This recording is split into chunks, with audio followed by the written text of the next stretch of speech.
coming into 2025 off of the back of a strong end to 2024, we all expected Ferrari to be one of the main title contenders for the 2025 Formula 1 season. But after just 2 races, things are already, in true Ferrari style, falling apart. Despite a sprint win in Shanghai, they have failed to score a podium in any of the 2 actual races and are 5th in the championship after 2 races and quite far already behind the lead of the championships on both the drivers and constructors side. Now, this isn't completely down to Ferrari throwing away great results when they had a very fast car, even though mostly, yes, they have thrown away good results, as we will get into. The car, fundamentally, is nowhere near quick enough to be winning a world championship right now. And along with the thrown away results due to issues with the plank of their car, which of course led to disqualification for one of their cars in Shanghai, that's what has them in the position they're in going into the first triple header of the season next week, starting in Japan. And Ferrari already are at the point of having to save their season to a degree to make sure that the championship leaders don't get too far away. But in this video, I'm going to examine why Ferrari have got themselves into this position, not just how did they finish where they did in Melbourne and why they got disqualified in Shanghai, but why are they quite a bit off the pace of McLaren?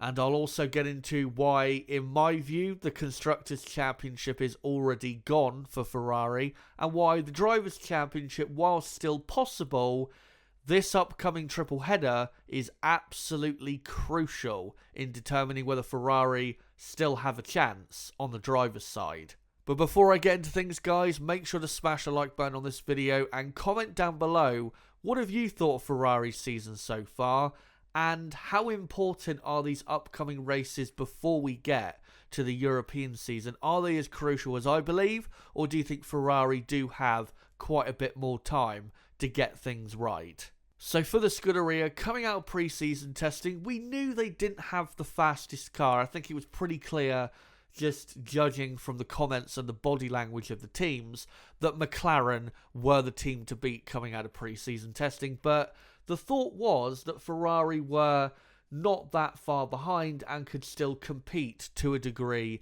with McLaren. And after the first practice day in Melbourne at the first Grand Prix of the season, it looked like Ferrari, at least at the first Grand Prix, were going to be right there with McLaren fighting for pole and maybe the race win as well, with the pace looking very strong. But despite being so good on Friday, and especially in practice 2 where they ended up quickest, Ferrari had to make some overnight changes clearly to their car. And the reason I say clearly they had to make some changes is because the car was significantly worse in terms of its handling on Saturday compared to Friday, and going through the data, Ferrari were actually slower in the final 4 corners of the track in qualifying compared to practice 2.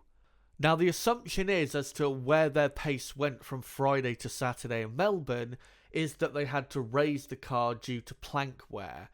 And after the Australian Grand Prix, you could definitely question whether that was the truth, but I think definitely after the Chinese Grand Prix, where one of the cars, Lewis Hamilton namely, was disqualified for the plank being worn out quite a bit, I think now it's pretty clear that they're having issues with the underneath of their car. And looking at this data, by the way, credit to FormulaDataAnalysis on X, a brilliant account on there.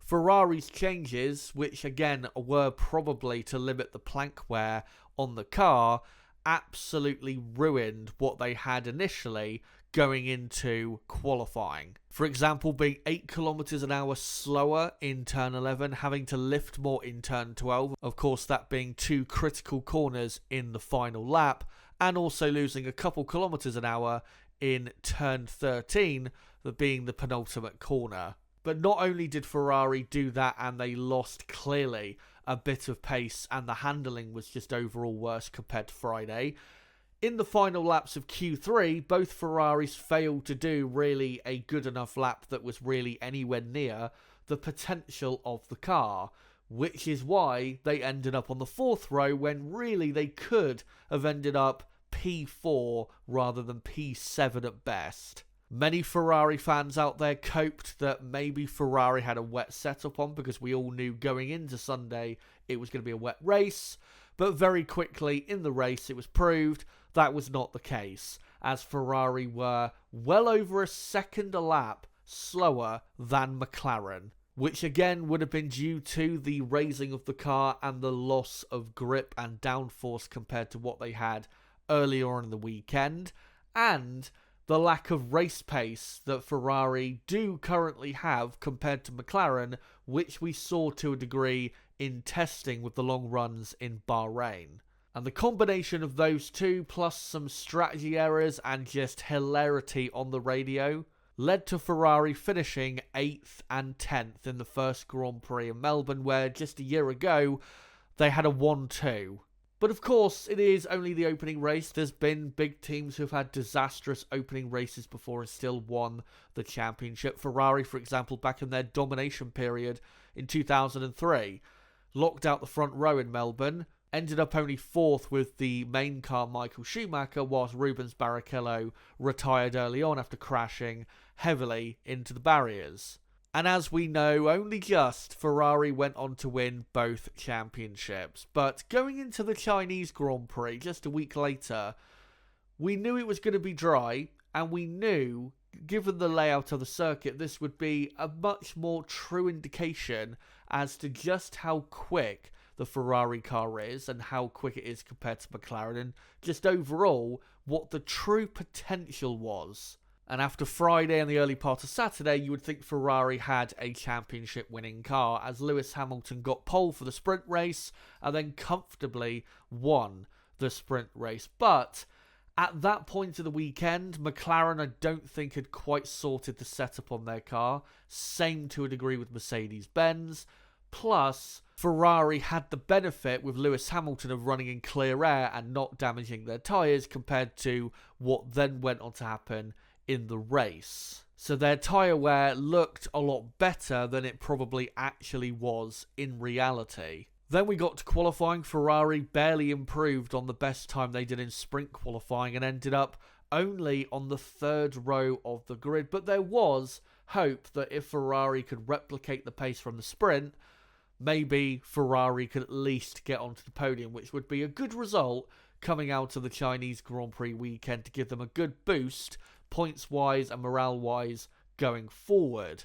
But that simply did not happen, as they finished on track 5th and 6th. Lewis Hamilton went for a 2-stop strategy. Leclerc somehow was quicker than Lewis Hamilton before Lewis's final pit stop, despite Leclerc having a damaged front wing.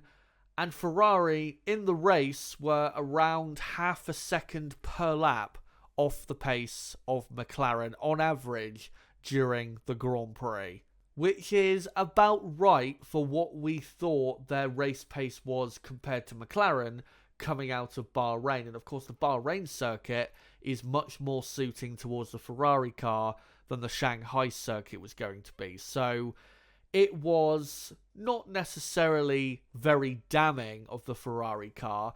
It just proved what we sadly feared was the case. That whilst Ferrari, maybe the potential in qualifying is a lot more than what they showed in qualifying in Shanghai, in a race situation, they simply are nowhere near as quick as McLaren and are not in a position at all to win races right now. But coming out of the race weekend, at least you could say, well, Ferrari won the sprint and at least they still scored a decent amount of points in the race and can take something coming out of the weekend going forward. But then both Ferrari cars were disqualified from the Chinese Grand Prix.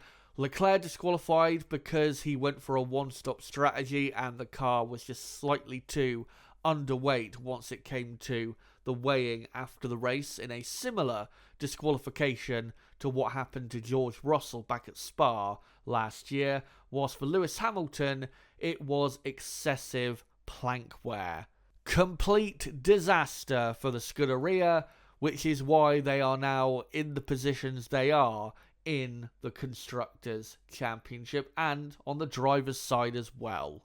And given just where they are points-wise after just a couple races, and given how their car is pace-wise compared to McLaren, which is right now definitely the best car on the grid, Ferrari are absolutely in a critical situation. At least on the driver's side, which can still be saved. On the Constructors' side, it's gone, in my view. The Constructors' Championship cannot be won by Ferrari at this point. And the reasons are pretty simple for why I think Ferrari cannot win the Constructors' Championship in 2025. Right now, they are, at least in a race situation, clearly slower than McLaren and are always going to be beaten by McLaren at this point as long as the two McLaren drivers are not making mistakes. The McLaren is clearly, over a race distance, a much faster car. And the reason McLaren are quicker than Ferrari is pretty simple. Through the corners, McLaren just have a superior car. The chassis and aero package is not a massive step ahead of what Ferrari have, but is still clearly a step ahead. In the slow corners, the McLaren is probably a tenth and a half to maybe a couple tenths of a second at most quicker than the Ferrari. Whilst in the high-speed corners, it's pretty close, but McLaren still have the advantage. So even if Ferrari in the next few races can maybe get ahead of McLaren on the grid, it doesn't matter because McLaren should find a way to beat them in the race.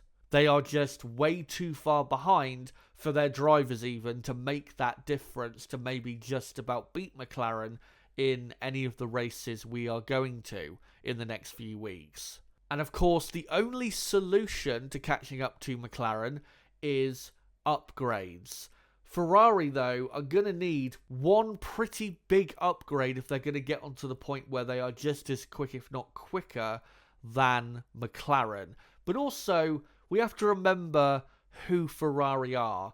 This is a team that historically, since their last championship, has not been renowned for developing well over the course of a season. I know last season, to a degree, they did have some good development, but overall, for the last how many years it's been since their last championship, they have not, again, been renowned for developing well over the course of a season.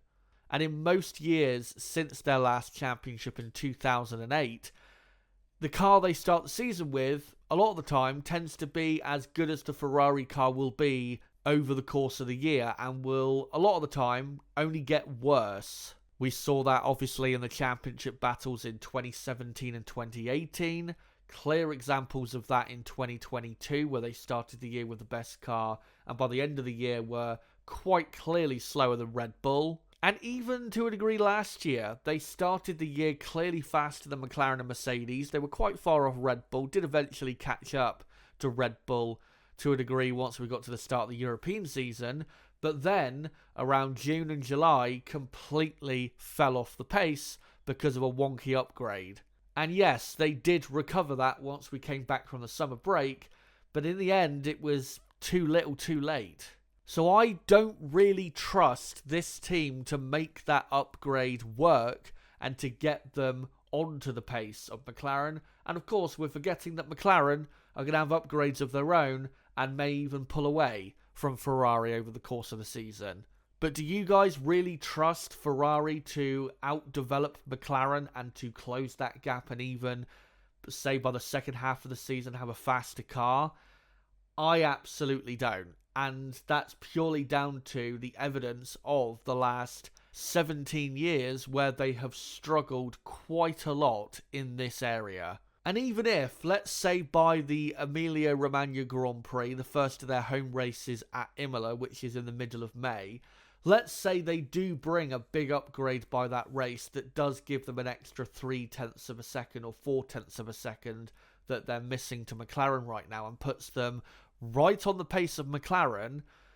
By then, McLaren's lead over them in the Constructors' Championship is going to be quite a lot bigger than it is now. Right now, the gap between McLaren and Ferrari is 61 points, which is quite big between those two teams after just 2 race weekends. If it continues on with McLaren being clearly faster than Ferrari, again, until Imola, the gap is going to be at least 100 points in McLaren's favour, maybe even 150 points clear if Ferrari continue to not deliver the best possible race result they should deliver in these race weekends. So even if Ferrari do get onto the pace of McLaren by the start of the European season, they're going to be too far behind in the Constructors' Championship to do anything about it anyway. So for me, the Constructors' Championship already is dead and buried. I think McLaren are going to be very hard to beat on the Constructors' side. The only team at the minute I can see that could beat McLaren and the Constructors is Mercedes-Benz, purely because Mercedes have started the year with a good car and they have 2 very good drivers in their car and are only 21 points behind. Red Bull are not going to win the Constructors because they've only got 1 driver in that team, and Ferrari, as I said,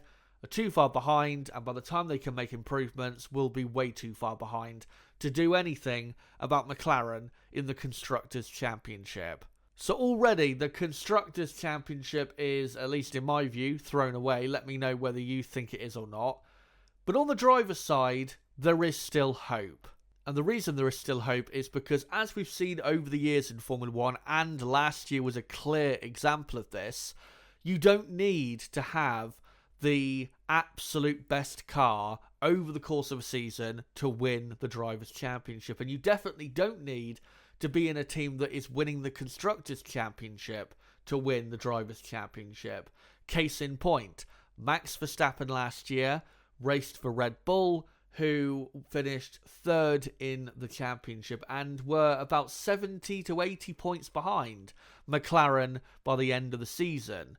So Ferrari, on the driver's side with Hamilton and Leclerc, don't need really to be even in the top 2 of the Constructors' Championship to still have a good chance on the driver's side. But it is still at a critical point, the Drivers' Championship, in terms of viability for Leclerc and Hamilton, because Lando Norris obviously has finished 1st and 2nd in the first couple races and is leading the championship. Oscar Piastri has just picked up his first win. The McLaren drivers are going to be very strong over the course of the season, especially in the first half of the season, where McLaren should have the best car, at least until we get to the mid-season point.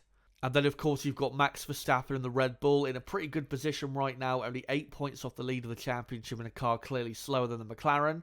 And once that Red Bull gets up to speed of McLaren, which it should do at some point, Max is going to take off in 2025. And the same really could go for George Russell as well, who is performing at a very, very high level in a Mercedes car that fundamentally is a good car, just needs that little upgrade to push it forward, maybe into a championship position. So there are many rivals Ferrari have already possibly got for the Drivers' Championship. But because of the lack of pace the car has, and the first big upgrade of the season for Ferrari probably won't be coming until Imola, they are going to need some really big results in these 4 remaining races before the race at Imola, which of course is the start of the European season. Charles Leclerc, I still think, is going to be the main man for Ferrari on the driver's side. If you look at the first 2 races so far, Leclerc has been better, was clearly quicker in Melbourne. The first half of the weekend in Shanghai, Hamilton was quicker, but then Leclerc somehow was faster with a broken front wing in the race in Shanghai. So I still think Charles Leclerc is the main man for Ferrari. But if Leclerc is actually going to win the championship this year, he needs to at least start finishing on the podium, starting at Suzuka.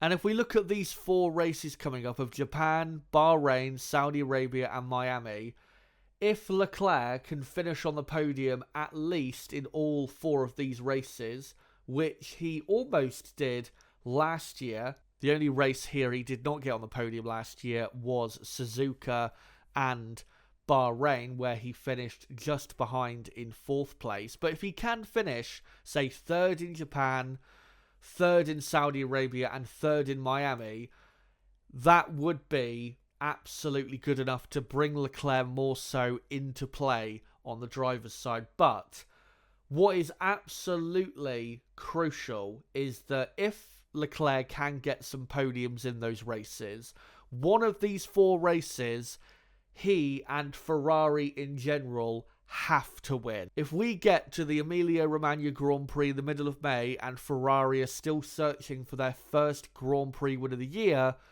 then both championships are dead and buried. No doubt about it, because you cannot be getting to that point of the season still winless and really have any hopes for the championship, especially given how strong McLaren are looking right now. So again, if Leclerc is to be the main man for Ferrari this year, that's what he needs to do. Be on the podium for these next 4 races, and one of the 4 races he has to turn into a win. Most likely, if there's going to be any of these 4 racetracks where he does win, it'll probably be Bahrain, purely because the Ferrari car we know is pretty fast around that circuit. But even after this triple header coming up in a month from now, if Ferrari still don't have a race win, then I think the championship on both sides is absolutely gone. And even if, by the time we get to Imola, they are still winless in 2025, and then they bring a big upgrade which puts them on the level of winning races, they're going to have to do some job in the remaining 2/3 of the season to, at least on the driver's side, turn it around in their favour. If we look at 2025 overall, it's a 24 race season. We've already had 2 races go. We've got these next 4 races to go until we get to Imola. So by the time we get to Imola, it will be the 7th race of the season. Meaning that, let's say Ferrari do have a race-winning car, or a car that can at least challenge for race wins from Imola on, they will have 18 races to try and come back and win the Drivers' Championship. And to win the Drivers' Championship, especially in a competitive season like we've got this year, you're going to need probably at least 7 or 8 race wins. Do you guys really see Leclerc? Let's say if Leclerc is still winless and Ferrari are still winless by the time we get to Imola. Do you guys really see Leclerc and Ferrari winning 8 of the final 18 races of the season? That would mean Ferrari would win pretty much half of the remaining races from Imola until the end of the season. I don't see that happening. I can see Ferrari winning maybe 3 or 4 of the remaining 18 races from Imola until Abu Dhabi, but 8 of the 18 or more, I just don't see it. So, as I said, they've got to win between now and a month from now, with this triple header coming up in Japan, Bahrain and Saudi Arabia. That is absolutely crucial if they want to still have a decent chance of winning the Drivers' Championship. But these first couple races have been back to the bad old days of Ferrari of a few years ago. Can they turn it around in this triple header coming up and going forward for the rest of the season? Fingers crossed, I hope they do. I want Ferrari to be right in there. We've had a pretty good competition so far after only 2 races. We need Ferrari in there to make it even more exciting, and it would be really great to see them fighting for the championship. But as I said earlier, their season already has reached a critical point. But let me know, guys, in the comments section down below, do you think the Constructors' Championship, for example, is gone like I do, or do you think there is still a chance? And if you do think there's still a chance, let me know why you think there's still a chance. And for the driver's side, again, if you think it's over, let me know why you think it's over. And for the driver's side, if you think there's still a good chance, again, let me know why you think there's still a good chance on the driver's side for Ferrari. But fingers crossed, like I said, they can get it together going forward from now, because they can't really afford any more mishaps, at least for the next few races of 2025. They need to be getting the absolute best potential result they can for the next few races if they're going to have any chance, even at least on the driver's side. But guys, that's it for this video, and until my next video / live stream, it has been me, ChazzaHD. Goodbye.